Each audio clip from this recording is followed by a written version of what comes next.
Fala galera do YouTube, canal Ian Cardoso, primeiro vídeo de 2023. E nesse vídeo vou tratar um pouquinho sobre heresia e ortodoxia na igreja primitiva. Então deixa o seu like, se inscreva no canal, compartilhe o vídeo. Vamos para mais um vídeo de história da igreja.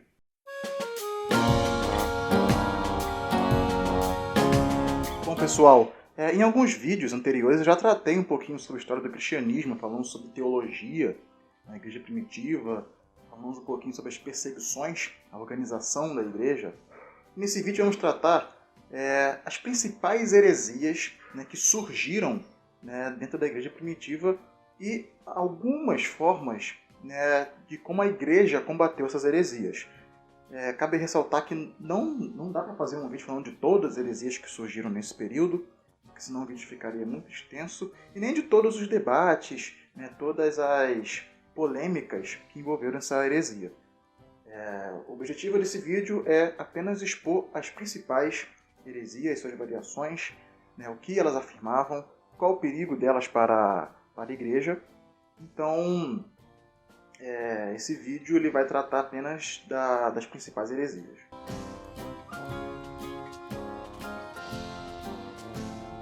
Antes de tratarmos das primeiras heresias, é importante a gente estabelecer o conceito de heresia e o conceito de ortodoxia. A palavra heresia vem do grego aeresis, que significa escolha.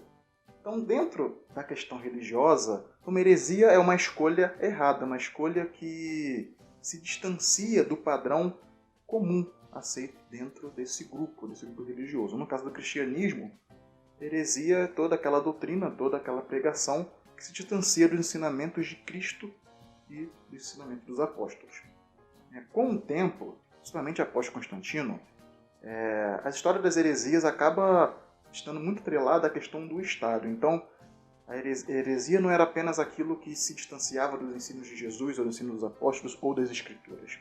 Mas a heresia acabava sendo qualquer pregação, qualquer doutrina que se distanciasse da tradição dominante, que no caso era a tradição católica romana, que foi se consolidando com o tempo. Nesse vídeo iremos tratar apenas das heresias teológicas ou morais que se disseminaram entre o século I, II e III. Não entraremos nas heresias pós-Constantino. Do outro lado, a palavra ortodoxia é uma junção de duas palavras de origem grega. Orto, que significa reto, e doxa, que significa fé.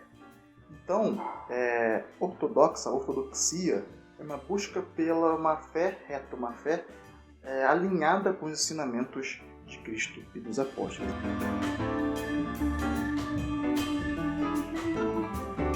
As heresias já começaram a surgir logo nos primeiros anos da igreja primitiva. Uma das grandes ficções que existem nas mentes dos cristãos de hoje é de uma falsa uniformidade da igreja primitiva. A igreja primitiva ela não era uniforme, ela tinha características completamente peculiares de diversos grupos. Nós tínhamos várias tendências, vários grupos dentro do cristianismo. Um desses grupos era o grupo dos judaizantes, que acabavam pregando uma heresia, pois se distanciava dos ensinos dos apóstolos. Por exemplo, os judaizantes eles pregavam a observação da lei mosaica para os gentios que se convertiam ao cristianismo. Então, o pagão que se convertia ao cristianismo teria que seguir as leis de Moisés, tendo assim que praticar a circuncisão e outras práticas judaicas. Essa tendência judaizante foi combatida pelo apóstolo Paulo, e em Atos 15 nós podemos ver um concílio realizado em Jerusalém que decidiu tratar essa questão dos judaizantes. Então ficou decidido que os gentios que se convertiam ao cristianismo não precisavam seguir a lei mosaica, mas também tinham que ter uma conduta ética, uma conduta moral, que os diferenciasse da sociedade pagã. Se de um lado nós tínhamos os judaizantes com uma questão de seguir a lei em todo o seu rigor, do outro lado nós tínhamos aqueles com tendências helenizantes radicais, que se opunham aos judaizantes.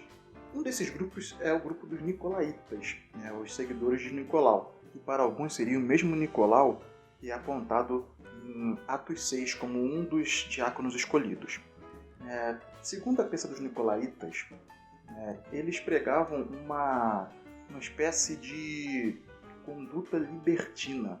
Então, se de um lado nós tínhamos judaizantes com o rigor da lei, com uma moralidade completamente judaica, seguindo ali as leis de Moisés, os nicolaítas pregavam um estilo de vida completamente libertino, libertinagem. Então, eles poderiam ter uma vida sexual desregrada, uma vida completamente imoral, que isso não afetaria a salvação, não afetaria a sua vida espiritual. Em Apocalipse 2, é possível ver uma reprovação, uma condenação a essa conduta helenizante completamente radical, em respeito ao grupo dos nicolaítas. Existia também o grupo dos ebionitas. A palavra ebionita vem de origem de uma palavra hebraica que significa pobre. Os ebionitas se aproximam um pouco com os judaizantes, mas eles apresentam algumas peculiaridades. Por exemplo, assim como os judaizantes, eles pregavam a validade da lei mosaica. Então, o cristão teria que seguir as leis de Moisés.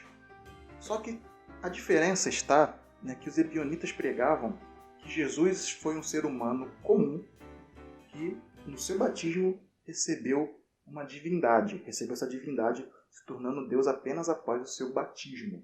Ou melhor, seria um homem comum dotado de poderes divinos, seria uma espécie de semideus. Então, os ebionitas, eles alegavam que a única escritura seria ali válida debaixo da lei de Moisés, e eles rejeitavam as cartas de Paulo, pois Paulo foi um dos apóstolos que combateu as tendências judaizantes.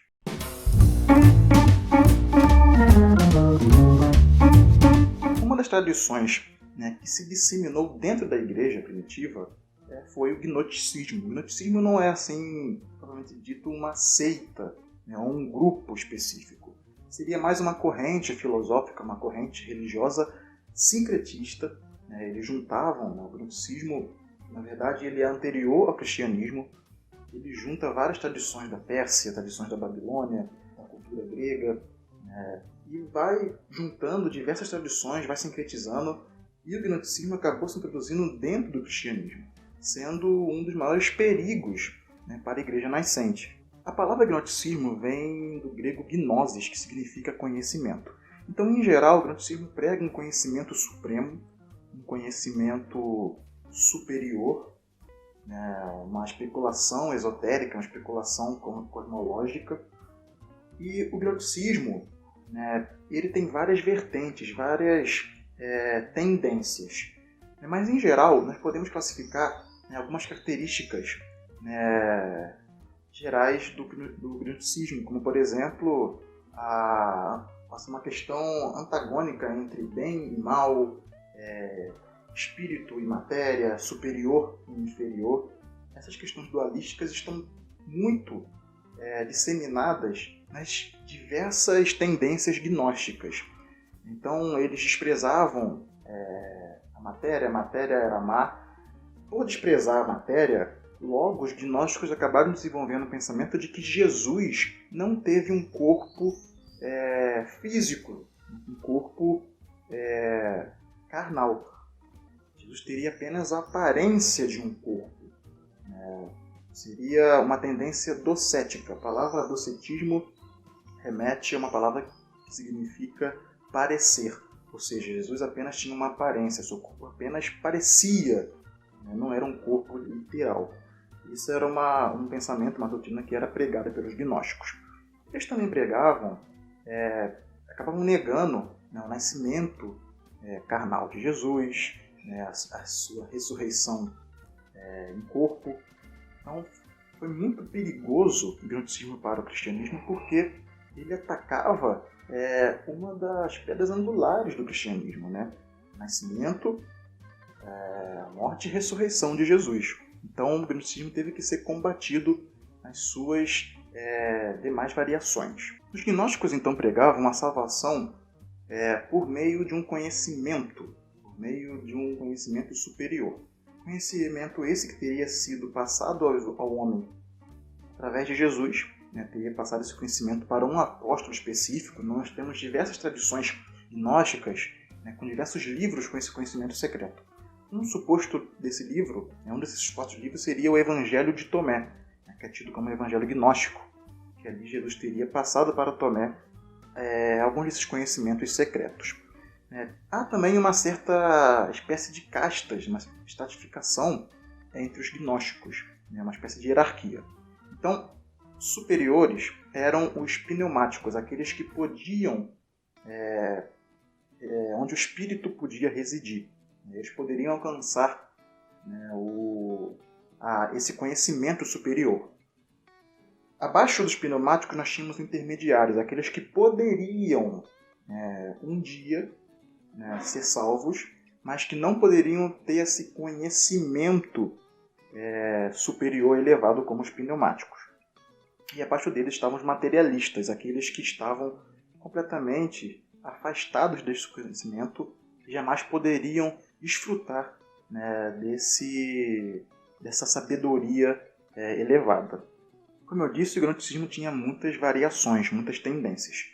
Uma das tendências é o gnosticismo do tipo sírio, que foi difundido por Saturnino. Saturnino afirmava que um demiurgo, um deus supremo, teria criado, na aurora dos tempos, 7 anjos. Um desses anjos seria o Deus do Antigo Testamento, que teria criado o mundo. Então, nós vemos assim uma espécie de sincretismo entre diversas tradições, diversas religiões. E, assim como o gnosticismo em geral, Saturnino ele defendia essa dualidade entre bem e mal, entre corpo e espírito, e difundia muito essa questão de que Jesus não teve um corpo propriamente dito, mas apenas uma aparência. Uma das tendências mais toscas do gnosticismo é o gnosticismo do tipo egípcio, que foi difundido por Basílides. Basílides pregava, que a mente teria criado a sabedoria. É até uma deturbação, do logos, que nos é explícito lá no livro de João, no Evangelho de João. Então, a mente, a sabedoria, teria sido fruto da mente primordial. E uma das coisas mais toscas, dessa heresia de Basílides era a questão de que Jesus foi um ser humano normal, filho biológico de Maria e de José, e ele teria, no seu batismo, tido poderes divinos, adquiriu poderes divinos. E que na hora da sua crucificação houve uma confusão por parte dos romanos que o crucificaram. Ele afirma que Simão de Cirene, aquele que ajudou Jesus a carregar a cruz, teria se transfigurado de Jesus e Jesus se transfigurou em Simão. Então, quem foi crucificado foi Simão, porque os romanos confundiram com Jesus. E Jesus, que se transfigurou em Simão, seguiu a sua vida passando esse conhecimento superior para a humanidade. Uma coisa muito tosca e que atacava brutalmente o sacrifício de Cristo para a humanidade. O gnosticismo do tipo judaizante, que era liderado por Cerinto, ele também não difere muito do gnosticismo egípcio. Ele afirma que Jesus foi um ser humano comum, um filho biológico de José e de Maria, e que teria tido poderes divinos no seu batismo. Jesus apenas foi dotado do poder divino do seu batismo até a sua morte.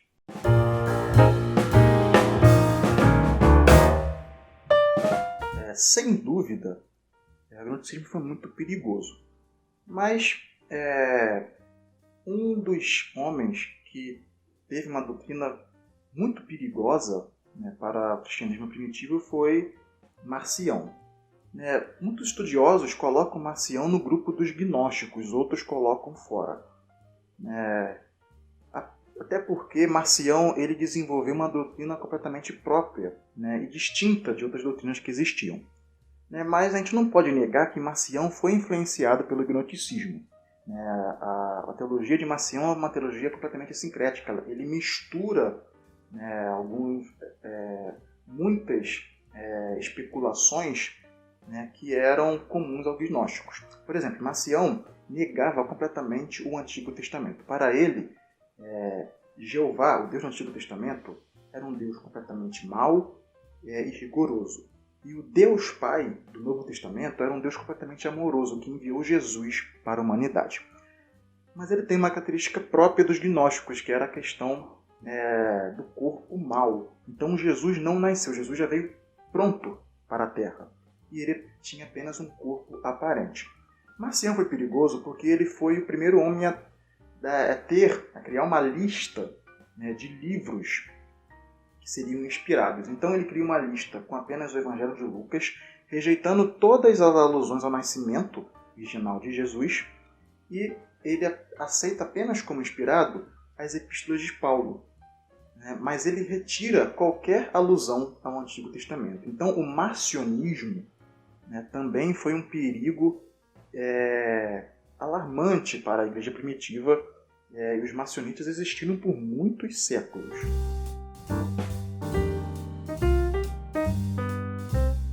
Então a igreja teve que combater essas tendências gnósticas, o grupo dos marcionitas, essas heresias que estavam se disseminando, estavam se consolidando, estavam manchando a igreja. Então, dentro do grupo dos pais antignósticos, os principais são Irineu de Leão e Tertuliano de Cartago. Irineu, que foi discípulo de Policarpo, que teria sido discípulo de João, foi um homem que teve um pensamento alinhando o Novo Testamento ao Antigo Testamento. Então, ele parte da Escritura para combater as heresias dos gnósticos.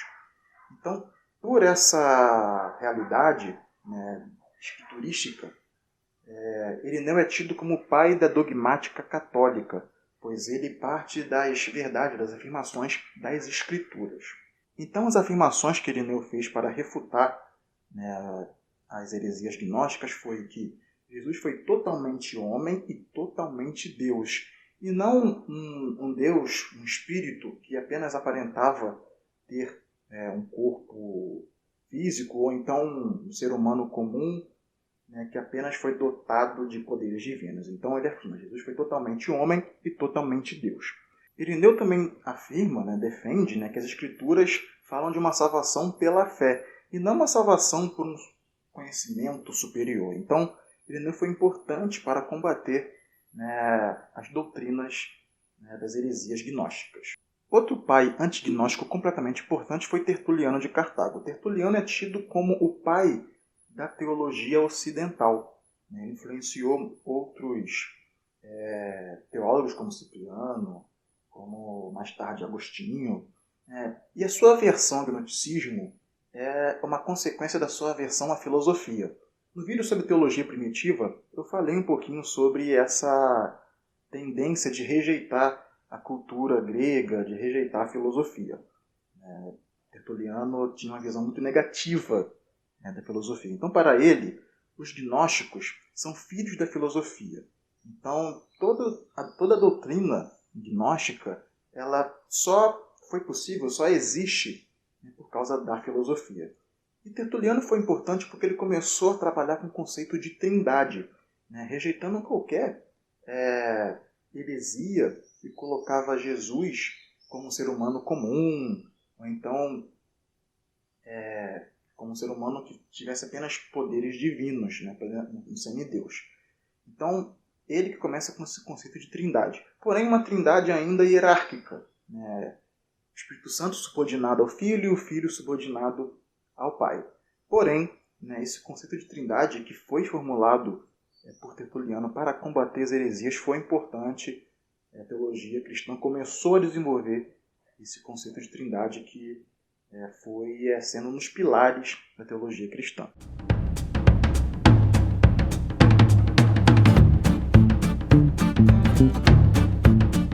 No final de sua vida, Tertuliano acabou aderindo à heresia dos montanistas.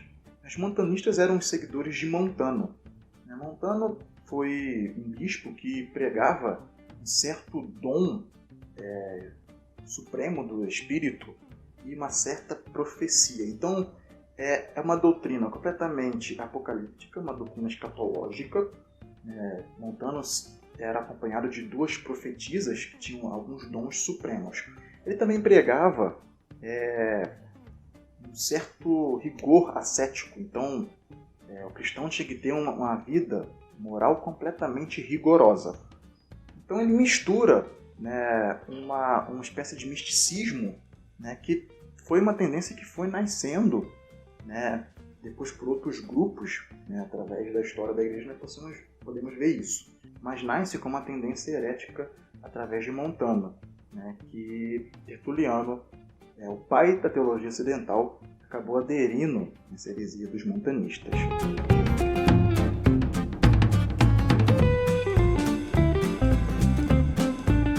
O último grupo de heresias que eu trago aqui para você são as heresias em respeito à trindade. Como eu disse, Tertuliano começou a formular um conceito de trindade, né, que foi se difundindo pela igreja, a igreja foi desenvolvendo, a teologia cristã foi desenvolvendo esse conceito de trindade.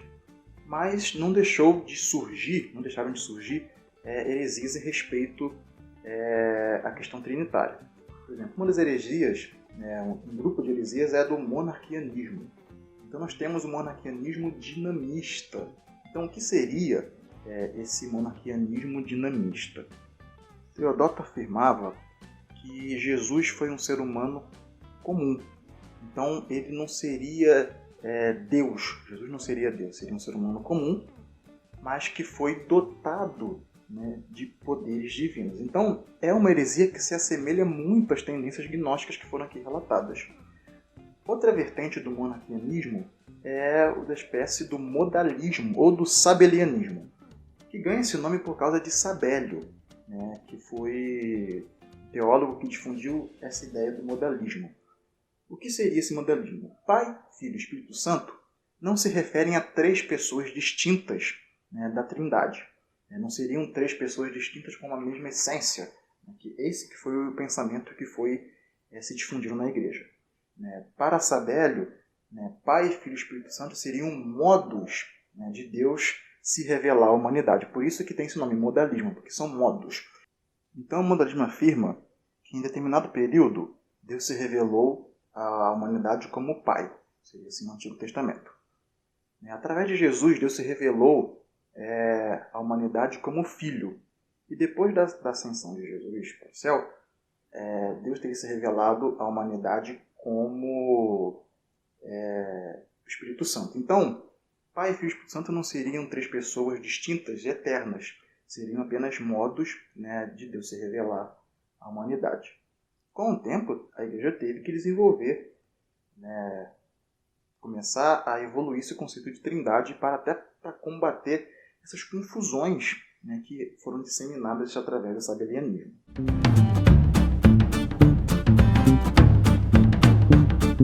Então, quais foram as reações da igreja? A igreja então começou a desenvolver um cânon, né, que fosse segundo um todo, que também está atrelado ao conceito, católico, universal, segundo um todo.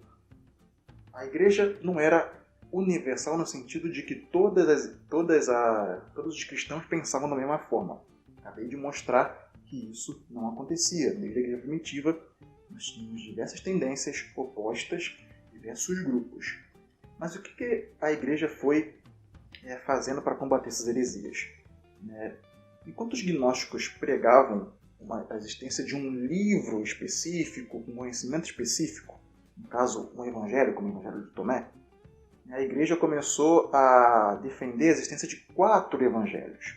Então, essa unidade entre Mateus, Marcos, Lucas e João foi colocada em oposição à existência de um livro, uma lista de um cânon superior. Então, se Marcião tinha desenvolvido um cânon específico, a igreja foi trabalhando com um cânon, né, que era aceito segundo um todo. Não houve um concílio, não houve uma reunião para decidir que livro era inspirado ou não. Mas já no século II, nós podemos falar que existe um consenso entre a maioria dos cristãos. Alguns livros eram mais disputados, como Tiago, Hebreus, Apocalipse, mas eram livros que eram aceitos, né, segundo um todo, segundo a maioria. E com o tempo, esse consenso, né, foi se afirmando. Então foi uma forma da igreja combater as heresias. assim como eu falei, essa questão do segundo um todo, a catolicidade, a universalidade, né, que está muito atrelada ao cânon. Então, é uma doutrina, né, segundo um todo, segundo o conjunto das escrituras do Antigo Testamento e do Novo Testamento, e não referente a um fragmento das escrituras, né, a uma fração das escrituras. Né. Outra realidade que a igreja começou a difundir foi a realidade do credo, né, chamado de credo dos apóstolos. Né. Esse credo ele definia muito bem a noção de trindade entre os cristãos, né, combatendo o sabelianismo e outras confusões heréticas. Então, ali era repetido a divindade do Pai, do Filho e do Espírito Santo. Mais tarde, né, essa questão do credo começou a gerar algumas confusões, como nós veremos em algum, né, vídeo posterior, né, principalmente a referência, né, à divindade do Filho. Né, o Filho teria sido gerado, ou seria eterno. Né, foi uma confusão, foi um debate que causou o chamado Concílio de Nicéia. Mas isso é papo para outro vídeo.